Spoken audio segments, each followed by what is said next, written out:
Hello everybody, this is Pheno M, and we are bringing you more Minion Masters. Today, we're going to cover something that I feel like I should have covered a lot earlier for this game, and we're actually going to kind of hop into the pay-fee mechanics, like the parts of the game that actually seem to have money involved. So, inside of the game, and I'm going to click on the shop. So inside of the game, we have rubies, and the rubies are the microtransaction function of the game. What this does is you can pay real money to purchase rubies. Rubies allow you to purchase power tokens, masters, and arenas. So they are the universal currency that is used to purchase everything within the game. It's a universal currency. You also have gold. Gold can be used to purchase power tokens, and only power tokens. That is all gold is good for. Power tokens are, of course, the way that you get and earn cards within the game. So, let's turn this off. Mute list. Turn off chat. Okay. So, you use the gold to buy the power tokens. The power tokens are then how you load into the wheel, power tower, and that's how you get new cards. If you don't get new cards, and you get cards that you already have in your inventory or that you've already earned, then you get shards. Shards are the game's third currency. I know, a lot of currencies. Shards are used to purchase masters, arenas, and they can also be used to go into your deck building, and they can be used to craft any card you want. So it's a great way to finish up that collection. It is a great way to... You can salvage surplus cards now. That's a new feature they just added in the patch this week. This week, previous week, whatever. Update 4. Or update, whatever update. The last update. I think it was update 14. Yeah, 14. They added that. So there's a lot of different currencies. And I've been asked a couple times, is the game pay to win? Are there pay-to-win elements? I would say, personally, I have never felt as if this game directly gave power to people who dumped money in it. People who put money into the game are obviously going to get the cards faster, and they're obviously going to be able to move up the ladder faster.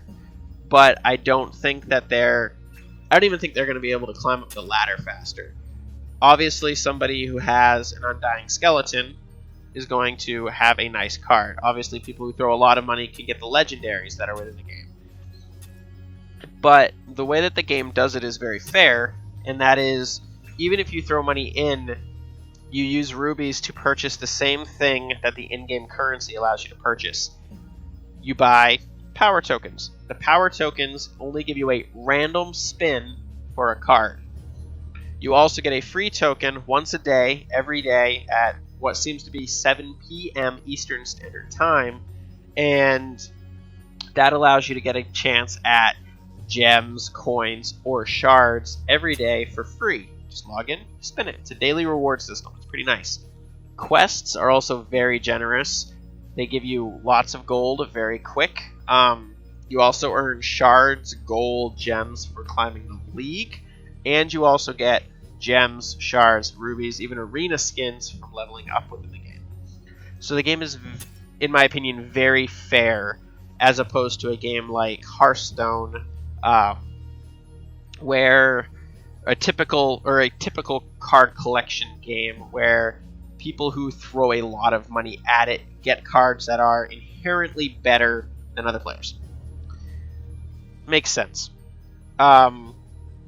Hearthstone takes hundreds of dollars to stay competitive every time new cards are released. They also discontinue cards. This game is in early access. There are not a lot of cards within the game. There's very few cards within the game currently, but they're adding cards every week. From what it seems, like we just got, I think, 2 new cards added to the game. I don't think I have them yet because I haven't played much since the patch went out. Still have Propeller Scrats, which was from the previous patch. So they're constantly adding new cards, and every time they add new cards, it adjusts the balance for what you can do, along with the new wildcard system, which now makes having duplicate cards valuable and really throws a cool twist, because you can drop 2 Plasma Marines at the same time if you have 6 mana, or you could just drop a army of Mana Puffs if you have 2 Mana Puffs in your deck.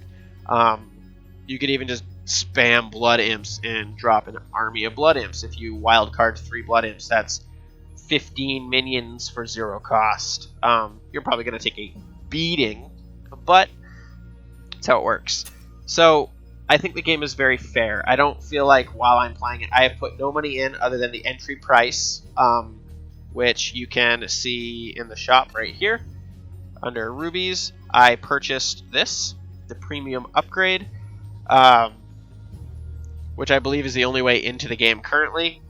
It's like you buy it for $20, you get into the game in the early access window. It's a typical early access thing. You pay a fee to get into the game early, and you get some free stuff. I do not know if the game will be free to play when it goes out of early access, if this is only a promotional option, or if the game will stay $20 with the same fees.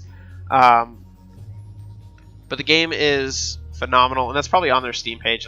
I probably check and see. So as you can see, even the pricing models are fairly fair. Fairly fair. Okay. Yeah. So for $250, you get 325 rubies. 225 rubies inside of the shop will get you 2 power tokens, 3 power tokens. So it'll get you some power tokens. It'll also get you halfway toward most of the characters, which are fairly priced as well, in my opinion, with some of them being a little high.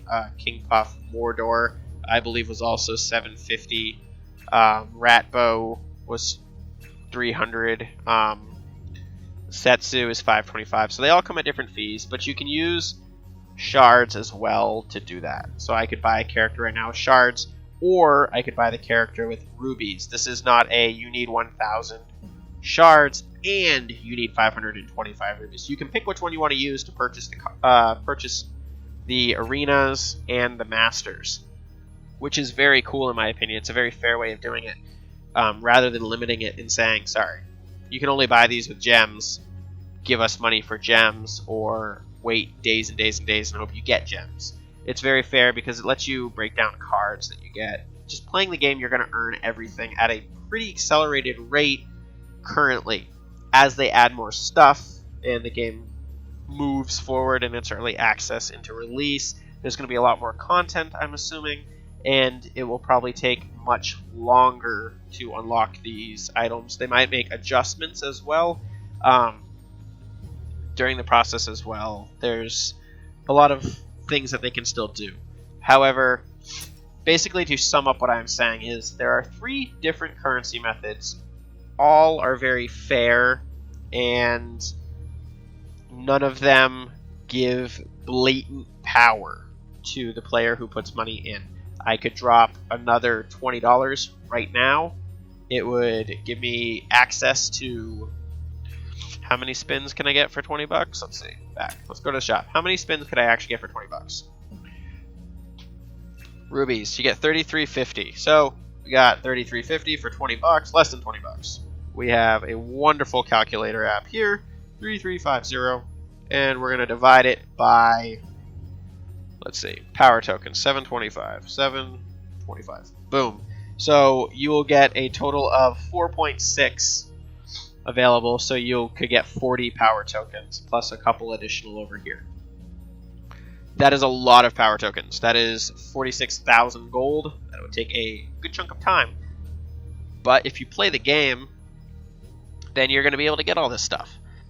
And for the entrance fee as well of the $20, you're given a large sum of gems, you're given double XP, you're given double gold, and it makes all of that stuff easier as well. So that's my opinion. I think the game is very fair.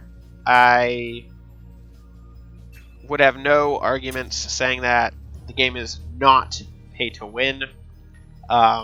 And I would highly recommend anyone who's interested in a card-based tower defense game, I guess, I would highly recommend trying it and giving it a shot. And there's plenty of videos up on this channel, and there's other videos from other channels that are doing content on this. So that's my insight. Now that I'm done being a boring tool and talking about the fee elements to the game, microtransaction elements to the game, we're just going to hop in. We're going to do one match. Not with Rappo. Why not? Why not do it with Rappo? Let's do it. Let's have some fun with Ratbo. Let's go, Ratbo. Let's go. Actually, yeah, we're just going to hop right in. So, in the next video, what I want to do is actually, I want to start trying different deck combinations, different mana combinations. Obviously, this is a game that relies less on a curve. Because of the way the mana, it's not based off of turns. Mana curve isn't as required as a typical like card-based game, in my opinion. Obviously, you still want to have high-value cards.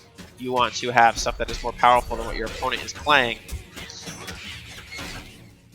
But at the same time, you can usually play a lot of lower-cost minions and still have similar results.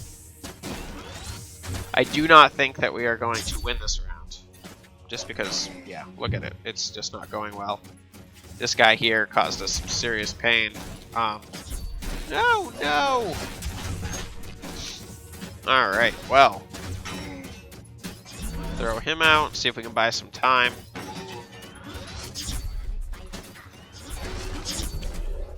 I think Ratbo is a character who really ramps up.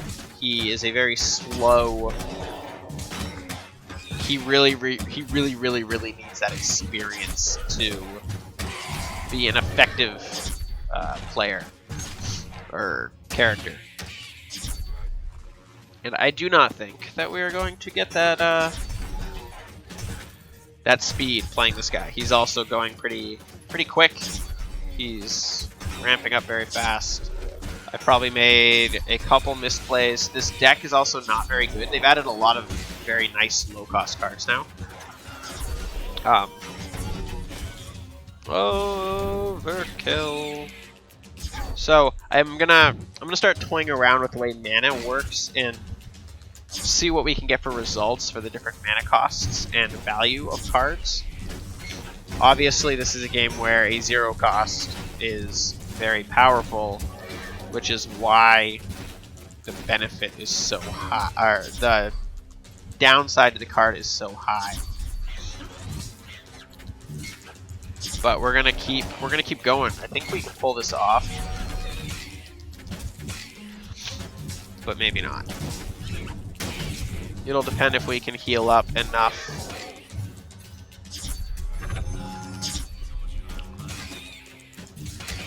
With the Zerging, and which is really what this is it's a Blade Zerg styled character. He's literally designed around just flooding the enemy with more than he can deal with. But I'm not getting what I need to make it work. And that's because I think the deck is just built wrong. For what I personally am looking for within this deck. So we're gonna get a loss. It's okay. We'll cope. We're not gonna get too sad. We still get some gold for the loss, not a lot.